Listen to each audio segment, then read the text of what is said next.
Ситуация уже стабильная, все нормализовалось, очаги стихии ликвидированы. Очень сильно, конечно, пострадали наши районы. Это Улдза, Алахадзе. В городе Гагра работают все кафетерии на сегодняшний день, рестораны, гостиницы, пансионаты. Также ведется благоустройство города. Это кладется брусчатка, асфальтное покрытие, частичная замена водопровода, и многие другие работы. Слава богу, пансионаты, отели и гостиничные комплексы работают в штатном режиме, принимают своих гостей. Все работает. Город готов и сегодня принять всех желающих. Скажите, пожалуйста, а как вообще много туробъектов пострадали из-за потопа? Вот само наводнение, много ли сил пришлось приложить для того, чтобы потом приводить в порядок объекты? В основном пострадали частные домовладения и гостевые дома. При администрации Гагрского района указом главы Юрия Львовича Хагуш был создан штаб по ликвидации стихии и комиссия, которая выезжает на места и составляет оценочные акты, чтобы в последующем можно было возместить частично нанесенный ущерб. Конечно, объекты работают на сегодняшний день в штатном режиме. Много уже расчищены собственными силами. Хотелось бы отметить и выразить огромную благодарность и самим жителям, потому что все встали воедино, помогали друг другу, старались как-то, чтобы побыстрее ликвидировали всю стихию. Все, что произошло. Если говорить по количеству, то больше всего пострадала у нас Улдза. Там около 120 объектов, которые непосредственно пострадали. Но и можно сказать и по городу Гагра. Это улица Гумистинская, Гечба, Султана Сосналиева, Баграта Шинкуба, Сухумское шоссе. И некоторые другие. Также можно сказать, что частично пострадал Алахадзе, и у нас есть холодная речка, пансионат Солнечный. То есть это именно туробъекты, вы сейчас говорите, где пострадали, в каких местах? Да, в основном это частные гостевые дома. Но такие крупные гостиничные комплексы, конечно, они немного пострадали, потому что затопило или складские помещения, или же у них затопило сад, скверы. Но они с собственными силами сумели справиться и все расчистить. Сейчас принимают от владельцев турбизнеса, вот этих объектов заявления с тем, чтобы частично или полностью возместить ущерб, потому что наверняка там и мебель пострадала, и техника пострадала, и все равно как было, после наводнения мы прекрасно знаем, что не сохраняется все, что было изначально. Все правильно, поэтому и была создана комиссия, которая непосредственно выезжает на места, составляет акты для того, чтобы потом возместить этот ущерб. На сегодняшний день только по городу Гагра мы приняли 65 заявлений. Затопило так, как первые этажи, а вы понимаете, что там бытовая техника в основном. Это и холодильники, и стиральные машины, и прочее. Конечно же, по окончанию работы комиссии потом город постарается возместить им ущерб. В селе Улдза, как я и ранее сказал, уже 120 заявлений принято. В городе Гагра 65. Также продолжает комиссия свою работу, пока еще работа не окончена, продолжается. А как бы вы сейчас оценили состояние тех объектов? Вы сказали, что их привели в порядок, но тем не менее просто техника сломалась, или же все-таки пришли в негодность какие-то помещения, нужен ремонт и так далее. Состояние этих туробъектов, которые пострадали от наводнения? Конечно, очень много ущерба нанесла стихия. В основном были потоплены первые этажи. Это частные гостевые дома. Где-то разбух ламинат, паркет и прочее. Все это пришлось снимать, выбрасывать, очищать. Это и холодильники, и прочая другая бытовая техника. Большой ущерб нанесла стихия. Как себя ощущают сейчас объекты развлечения, крупные объекты развлечения, которые в Гагре, в Гагрском районе, это колесо обозрения, аквапарк, там может еще что-то. Как они сейчас? Мы знаем, что аквапарк вроде бы хорошо подтопило. Сейчас он работает или не работает? Все подробности нас интересуют. Да, конечно, у нас, слава богу, уже все работает, как я и выше говорил, в штатном режиме. В первую очередь, это достопримечательность уже нашего города, прекрасное колесо обозрения. Многие гости им пользуются. работает. Там же располагаются небольшие аттракционы, туда приводят детишек. Вечером и местные жители гуляют по набережной. Что касается аквапарка, там тоже фактически все своими силами ликвидировано. Аквапарк уже заработает. Слава богу, не пострадал наш дельфинарий. Вы знаете, национальный дельфинарий также у нас в городе Гагра располагается. В штатном режиме работает, принимает всех гостей, желающих, и местных жителей, и туристов. Продолжают проводить показы. То есть проблем никаких, слава богу, нет. То есть вообще никак наводнение не коснулось работы вот этих объектов, в том числе колеса обозрения там и так далее? Они вообще никак не затронуты? Первые дни стихии все было приостановлено, потому что фактически везде можно было увидеть то, что нанесла стихия, все было размыто, это и камни, и вода, все стояло. Правда, люди молодцы. И даже наши туристы, наши гости, мы не ожидали этого. Они встали рядом со своими хозяевами, расчищали, помогали, отказывались куда-либо выезжать и вообще уезжать. И можно сказать, что общими усилиями сегодня город Гагра возвращается к обычному режиму, к своей жизни. Даже приятно слышать, что люди вот так вот как-то поняли все.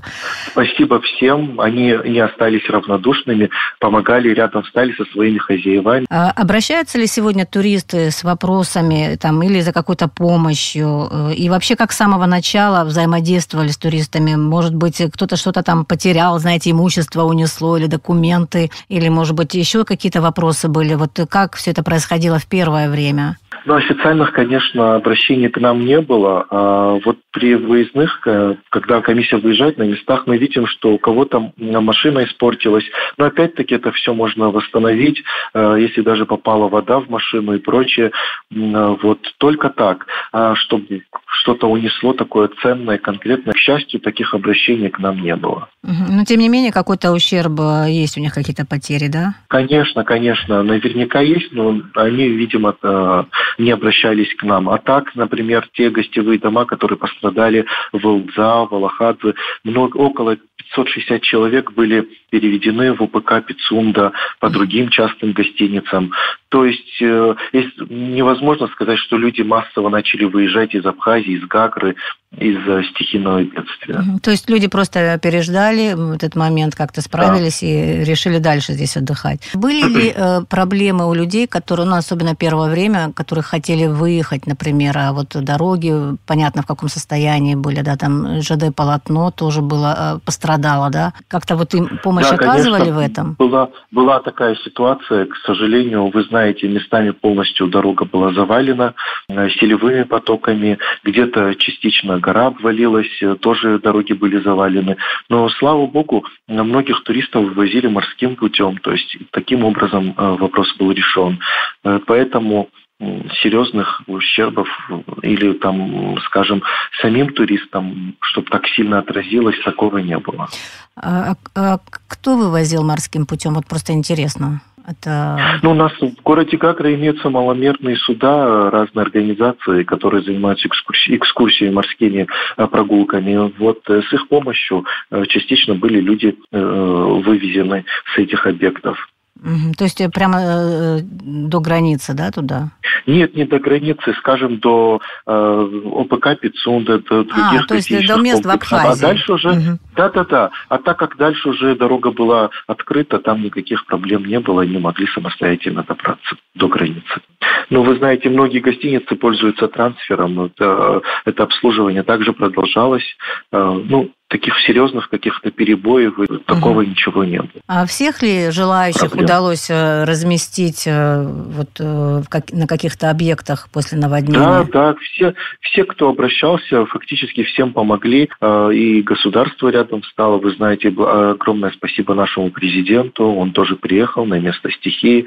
Фактически и нашему главе Юрию Львовичу Хагуш, насколько это было возможно, оперативно все вопросы решались. А как в этот момент решал собирался? Потому что, там, допустим, путевка была оплачена, отдых был оплачен в одном месте, а люди переселились в другое, им платить еще раз пришлось, или наоборот, Нет, владельцы... ничего они не оплачивали.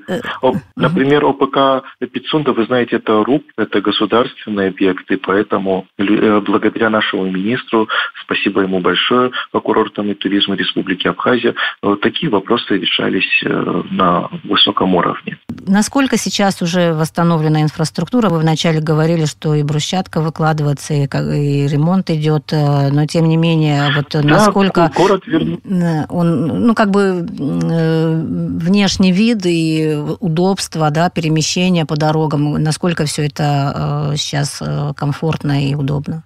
На сегодняшний день, если гость приедет к нам в город Гагра, фактически он не заметит, что здесь произошла данная стихия.